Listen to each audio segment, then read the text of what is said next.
Hello everyone, I am here with the epilogue to what the DCEU started in the 2000s.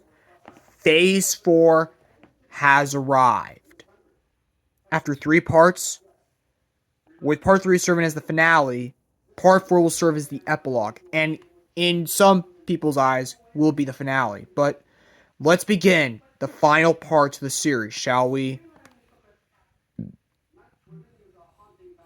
Let me do something. Let's stop. Okay. The first movie would be Catwoman. Yes, Catwoman. This would be the first of the epilogue films. And Anne Hathaway had expressed interest in a spin-off film about her character and wanted that to be reality, but that never happened. The film would pretty much explain where Catwoman was during the events of Batman Begins and The Dark Knight, aka Phase 1. We would see Catwoman's origins as they unfold.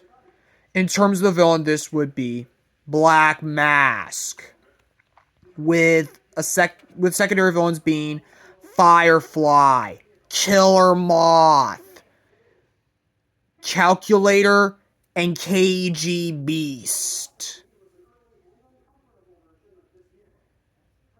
And of course, the movie then ends by showing how Catwoman got to Gotham in The Dark Knight Rises. As a side note, The Dark Knight 4 would probably because of called something like The Dark Knight Forever, while The Dark Knight 5 would be called The Dark Knight Unchained. As a reference to the fact that Batman Unchained was going to happen. And I used a lot of the elements from that movie in there. Next movie is Shazam 3, which would be called Shazam Monster Society of Evil. In terms of the lineup, this would be Mr. Mind, Dr. Savannah, Black Adam, Adam Man, I think that's his name, but that guy, Captain Nausea, and King Kong. The plot would be kind of like Shazam Fury of the Gods with some changes. Like, instead of the goddesses being freed, it would be what was left of the Monster Society of Evil. And the wizard probably wouldn't appear. If he were to appear, then he would die. The love story between Freddy and Rachel Zegler's character would be dropped in favor of a romance between Billy and Sissy Summerly, who I could see being played by Peyton List. And during the final battle, not only would Pedro, but also Black Adam would sacrifice themselves to stop Mr. Mind. I say this because at some point during the final battle, Black Adam would betray the Monster Society of Evil and help the Shazam family defeat the Mr. Mind. Because in the comics, Black Adam has become more of an anti-hero. And no longer Shazam's arch enemy. So it's kind of fitting, honestly. And of course, the Shazam and Wonder Woman romance would be cut as well as the after credits scenes involving Savannah and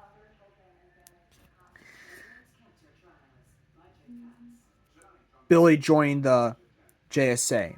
Speaking of an after credits scene, rather than setting up another Shazam movie, which will never happen, it would instead set up the big bad of the epilogue storyline. The Anti-Monitor. Yes, you heard me right. I am adapting the Crisis on Infinite Earth storyline like what Walter Hamada intended to do. Next movie is The Flash 4, which would be called The Flash Legacy. The film would take place like a year after the events of Final Crisis, and would focus on Wally trying to live up to his uncle's legacy, his mentor. So yeah, it's kind of like DC's answer to Spider-Man Far From Home. And the world would be mourning not only the death of Batman, but the death of the Flash.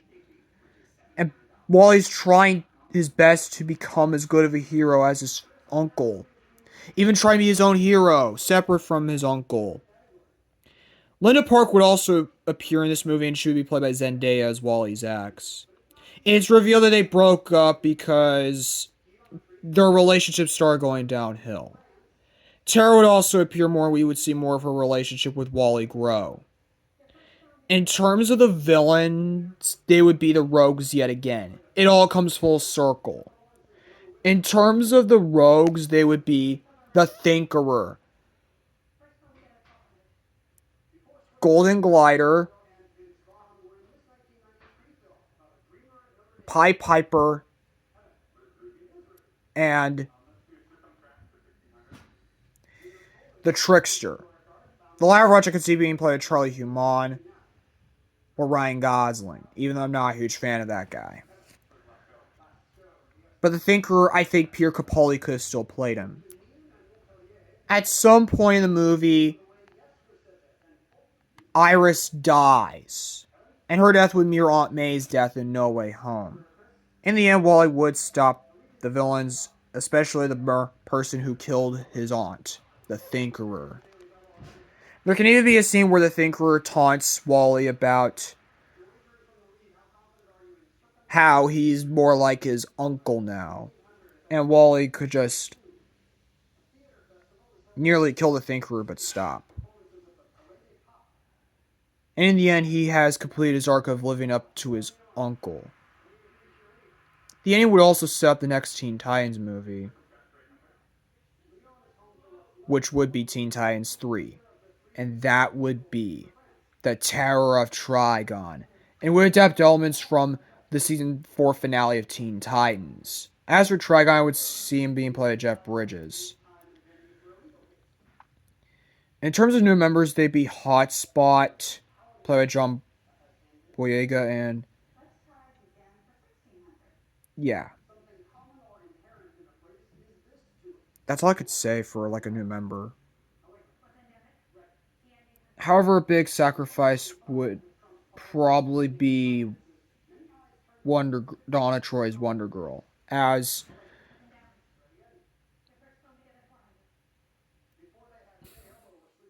there would be a new character in the form of Cassie Sandsmark's Wonder Girl, who I don't know who I could see as, but I guess anyone. I don't know, honestly. But Miss Martian would appear, and she would be tied into a show I'm going to talk about next. Oh, and Deathstroke also dies, thus writing him out completely.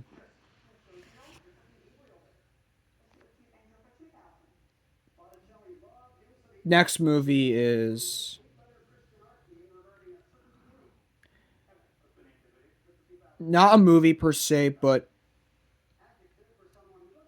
you know what is a movie? That would be Suicide Squad 2. The plot is similar to that of the Suicide Squad, except Deadshot would replace Bloodsport. And at some point, Zoe gets kidnapped by the Thinkerer, and during the final battle, Deadshot would sacrifice himself to stop the Thinkerer. And you know Polka Dot Man, Ratcatcher are villains of Batman, as well as Calendar Man. Yeah, they probably have fought Tim Drake's Robin and Stephanie Brown's Batgirl, who now have a child. That would be mentioned. But one of the members that would die during the beginning would be KG Beast.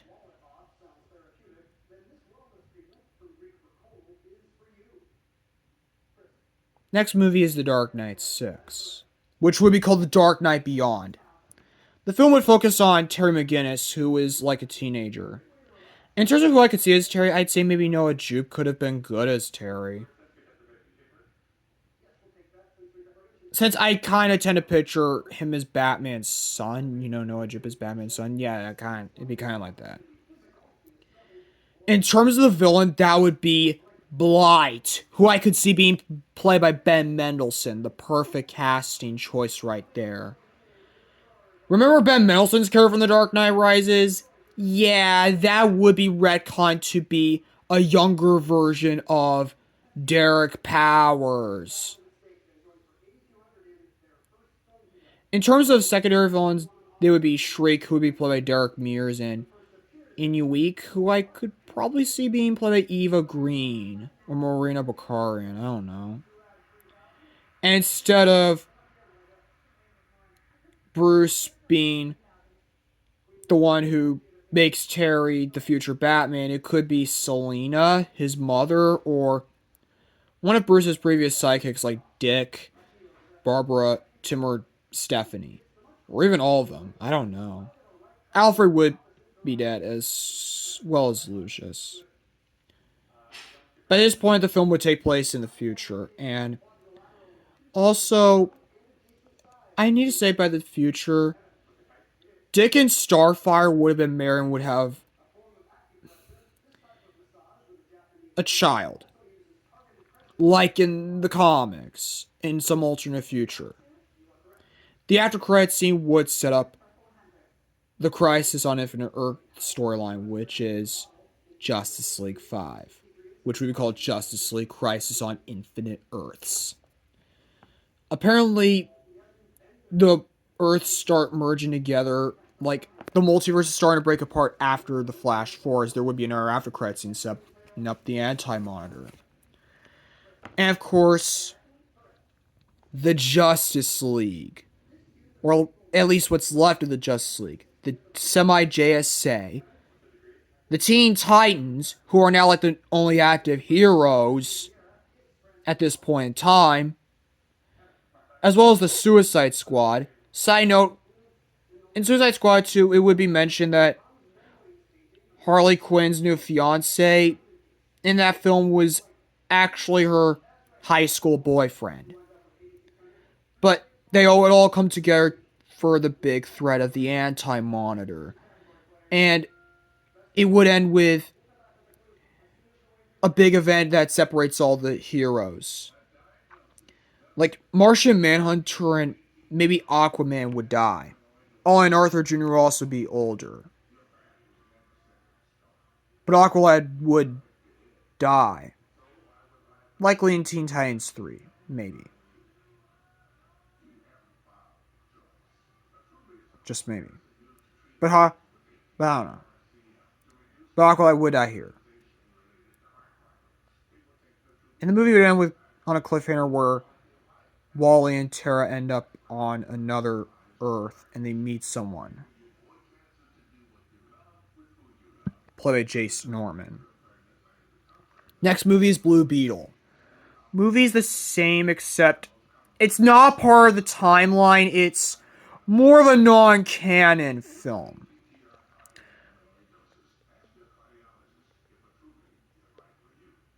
Until it would be sucked into the Crisis storyline. The film can't explain where Ted Kord was all along. You know what? Maybe it would be canon. Honestly. And the film would explore the aftermath of Final Crisis. And lead up to Crisis on Infinite Earths. And now to the final movie, which would be Justice League Infinite Crisis. Which is like the title of the third issue of the Crisis on Infinite Earth storyline, I think. The movie would pick up where the previous part left off, where Tara and Wally meet someone played by Jace Norman, and that turns out to actually be their son, Barry Markov West II. Now, whose decision was to name their son Barry? Obviously, Wally would have made that decision to keep his uncle's legacy alive. Now, it would be clear that their son looks more like Tara, his mother, than his father, Wally. Barry II does look more like his mother than his father. He does have his father's speed, but he can vibrate through Earth. Kind of like a mix between his father's speed and his mother's earth powers in a way.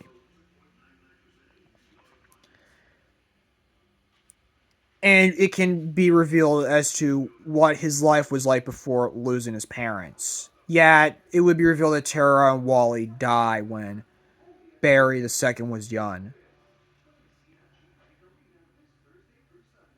And of course, at some point, the rest of the Titans would meet different heroes. Dick and Starfire would meet Nightstar, their daughter. I think maybe Abigail Cohen would have been good, and to me, she would have been a perfect Starfire. Because Sophie Turner would probably be playing Starfire in this DCEU. Or maybe Lily Collins, I don't know. The other heroes would meet grown-up versions of Arthur Jr. and Jason, who is now the new Superman and has a sidekick in the form of Jimmy and Kara's son. Well, Diana would meet her child from the future. This can be her son or daughter. It could be either way, honestly. Maybe it wouldn't be Wonder Boy or Wonder Man, because the latter of which would be copyright from Marvel. Instead, he would likely take his own identity. And apparently the final battle would show everyone having to team up to stop the Anti-Monitor. And we would also see a grown-up version of Connor, Lance, Queen, who would have been the newborn son of Oliver and Dinah in Final Crisis. Some of the Suicide Squad would end up dying during the final battle. And like the CW adaptation of the Crisis on Infinite Earth storyline, Oliver becomes the Spectre, and he would sacrifice himself to stop the Anti-Monitor, restore everything. Also, a member of the future Justice League would be Hal and Carol's son, who would be named probably,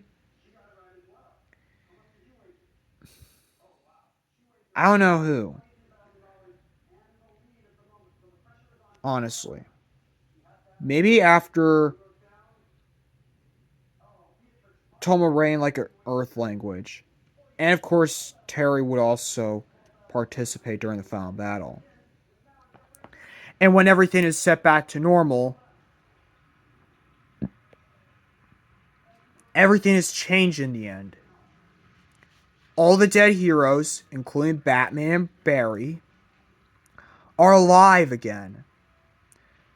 And Superman is younger again. That's right. The ending would set up the new DCU. And Robert Pattinson, I think, could have still played Batman. And David Corenswet could have still played Superman. Definitely. And after Final Crisis, or Infinite Crisis in this case, DC would take a bit of a break when it comes to making movies. The first movie in the DC universe probably would not be Superman, but maybe instead Matt Reeves' the Batman. Probably. Not coming out in 2022 for obvious reasons, but 2024. Replacing Joker too, because in this time on the Joker movies probably wouldn't exist. Sad for the first movie, but thank goodness for the second one, because I seriously hate Joker 2. Like, it was unnecessary. Ruined everything about the first Joker movie. Made it all pointless. Just boring. There was no point in making a musical, and the ending where Joker dies, that was stupid. I mean, Joker dying is something I'm not against, but him dying at the end of his own second movie, just no. No. I can't believe this was going to happen in the first film, but just no. I really don't like Joker 2. Wish it never happened. So that's what the DCU started in the 2000s. I hope you all enjoy this series. Next series I'm going to conclude is what the DCU is structured like the MCU. Anyways, I will see you all later.